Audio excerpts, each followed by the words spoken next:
Hello, जय Hind, good morning, सुप्रभात। आप सभी को अपना यूट्यूब चैनल आप सक्सेस अचीवर स्टडी एकेडमी देख रहे हैं। आइए हम लोग हिस्ट्री का टॉप मोस्ट टॉपिक और ढेर सारी क्यूज आज के क्लास में करेंगे। आज भी की क्लास के सभी बच्चों का ऑनलाइन क्लास ही होगा। आशा करता हूँ आपको ये क्लास अच्छा लगेगा। मैं आज स्वतंत्रता आंदोलन 1857 का सिपाही विद्रोह पढ़ चुके हैं, तो इस वीडियो में नरमपंथी युग के बारे में इस वीडियो में आप उन सभी प्रश्नों को देखिएगा जो भारतीय राष्ट्रीय आंदोलन में 1885 यानी कि कांग्रेस अधिवेशन के बनने के बाद से लेकर 1905 तक की घटना हुआ है।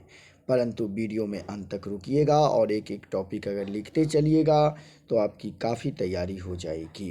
तो पहला सवाल स्क्रीन पर आपके सामने है कि भारतीय राष्ट्रीय आंदोलन 1885 से 1905 की अवधि को क्या कहा जाता है। तो दोस्तों, इसे उदारवादी चरण कहा जाता है क्योंकि कांग्रेस की स्थापना के 20 वर्ष तक उसकी नीति उदार थी, इसलिए इस अवधि में लोगों को अंग्रेजी सरकार पर काफ़ी विश्वास था। वीडियो रोक कर लिखते चलिए। अगला सवाल, भारतीय इतिहास में वर्ष 1885 ईस्वी क्यों प्रसिद्ध हुई थी। तो दोस्तों, इसमें राष्ट्रीय कांग्रेस की स्थापना हुई थी। 72 सदस्य मौजूद थे। मुंबई में गोकुलपाल तेजपाल संस्कृत विश्वविद्यालय में इसकी स्थापना की गई थी। आधुनिक भारतीय इतिहास में गोकुलदास तेजपाल संस्कृत महाविद्यालय क्यों प्रसिद्ध है। तो वहाँ पर भारतीय राष्ट्रीय कांग्रेस की पहली अधिवेशन हुई थी 28 दिसंबर 1885 में। विश्लेषण आपके सामने है दोस्तों। यहाँ पर WC बनर्जी यानी कि व्योमेश चंद्र बनर्जी को पहला अध्यक्ष बनाया गया था। 1885 से 1905 के काल को भारतीय इतिहास के राष्ट्रीय आंदोलन में उदारवादी नेताओं का प्रमुख था। उनके आंदोलन का मुख्य ढंग क्या था दोस्तों। तो उनका मुख्य ढंग था कि उस समय हमारे देश में संवैधानिक आंदोलन होते थे, क्योंकि 1857 में आपको हिंसक आंदोलन भी हुआ था, परंतु इसका परिणाम काफ़ी नुकसानदायक निकला। तो फिर हम लोग अगले प्रश्न पे बढ़ते हैं। भारतीय राष्ट्रीय कांग्रेस की पहली बैठक किस शहर में हुई। आशा है ये सवाल आपको खुद आता होगा, क्योंकि मैं पहले बता चुका हूँ कि बम्बई में ये स्थापना हुई। अगला, निम्नलिखित में से कांग्रेस नेताओं में से किसको भारत का महान वृद्ध व्यक्ति कहा जाता है। एक एक सवाल दोस्तों बहुत ही महत्वपूर्ण है। जो लोग परीक्षा देते होंगे, चाहे कंपटीशन हो या बोर्ड एग्जाम हो, आपको यहाँ से काफ़ी सवाल देखने को मिलता होगा।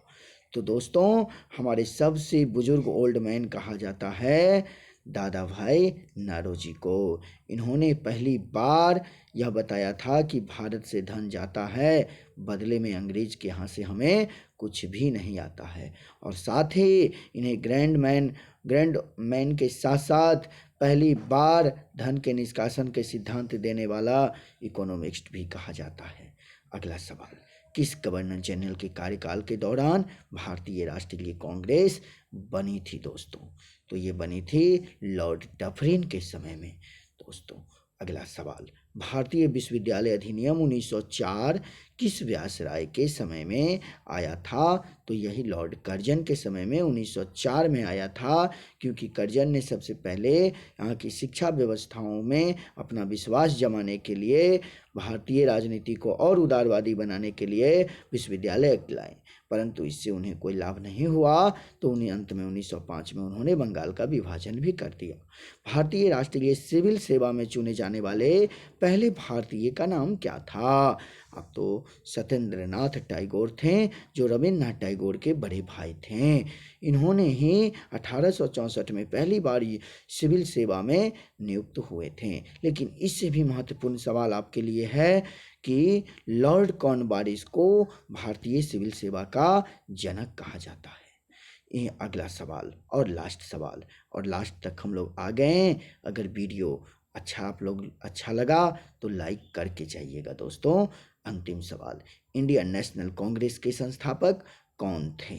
इंडियन नेशनल कांग्रेस के संस्थापक आपको एनएल ऑक्टेवियन ह्यूम थे, जिसे हम लोग प्यार से AO होम्यो बुलाते हैं। ये ब्रिटिश शासनकाल में ही ब्रिटिश सिविल सेवा के अधिकारी थे। ये भारत को आज़ादी दिलाना चाहते थे, तो इसलिए भारत को एक संवैधानिक तरीकों से आज़ाद कराने के लिए एक पार्टी की स्थापना करवाएं। तो इसीलिए इन्हें भारतीय राष्ट्रीय कांग्रेस का संस्थापक कहा जाता है। तो वीडियो अपने दोस्तों में शेयर कीजिए। मिलता हूँ मैं अपने नेक्स्ट वीडियो में। ये रहा मेरा स्कोर। आपका स्कोर इस क्विज में कितना बना कमेंट बॉक्स में बताइए। और आप अगर इसे लिखकर याद कर लेते हैं तो हिस्ट्री में ये टॉपिक इसके साथ साथ कई और 10 सवाल, लगभग 100 सवाल आपको अवश्य हो जाएगा। तो इजाज़त दीजिए, मिलता हूँ मैं अपने नेक्स्ट वीडियो में। आप देखते रहिए सक्सेस अचीवर स्टडी एकेडमी। और सारे वीडियो इस पर लोड है, जाइए देखिए और अपनी तैयारी को गति दीजिए। और अगर लगे आपको वीडियो उपयोगी, मेरी मेहनत उपयोगफुल, तो आप इसे अवश्य लाइक कर कीजिए और हमारे अगला वीडियो के लिए हमारे चैनल को सब्सक्राइब करके बेल आइकन दबा लीजिए। जय हिंद।